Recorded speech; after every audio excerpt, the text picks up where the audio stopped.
उद्धव ठाकरे यांच्या दौऱ्याचा आज दुसरा दिवस आहे। बंडखोर खासदारांच्या मतदारसंघामध्ये ठाकरेंचा दौरा आहे।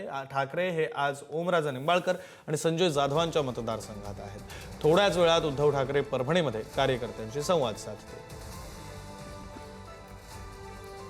संजय जाधव यांनी बंडखोरी करत एकनाथ शिंदे यांच्या शिवसेनेत प्रवेश केल्यानंतर आज उद्धव ठाकरे प्रथमच परभणीच्या दौऱ्यावर येणार आहेत। परभणी हा शिवसेनेचा बालेकिल्ला मानला जातो। आजपर्यंतचा परभणीचा इतिहास आहे की ज्यांनी ठाकरे घराण्याची बेईमानी केली तो परत कधीही राजकारणात निवडून आलेला नाही। आपण जर पाहिलं तर परभणी शहरातील अक्षदा मंगल कार्यालयामध्ये ठाकरे यांचा निष्ठावंत कार्यकर्त्यांचा मेळावा पार पडणार आहे।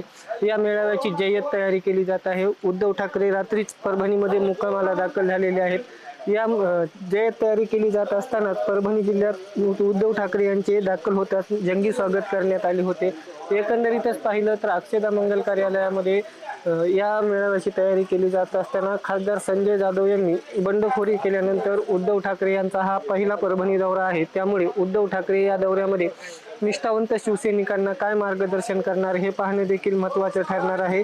यासोबतच खासदार संजय जाधव यांनी आपण पक्षाची प्रार्थना करणार नसल्याचे देखील म्हटले होते आणि अशा असताना देखील त्यांनी बंडखोरी केलेली आहे। त्यामुळे परभणी जिल्ह्यातील कार्यकर्त्यांमध्ये प्रचंड नाराजी पसरल्याचे चित्र आपल्याला पाहावयास मिळत आहे। एकंदरीतच पाहिलं तर या दौऱ्यामध्ये उद्धव ठाकरे यांच्यासोबत आदित्य ठाकरे, संजय राऊत असे महत्त्वाचे नेते आहेत। ते नेते देखील कार्यकर्त्यांना काय मार्गदर्शन करणार हे पाहणे महत्त्वाचे ठरणार आहे। अक्षय मुंढे, पुढारी न्यूज, परभणी।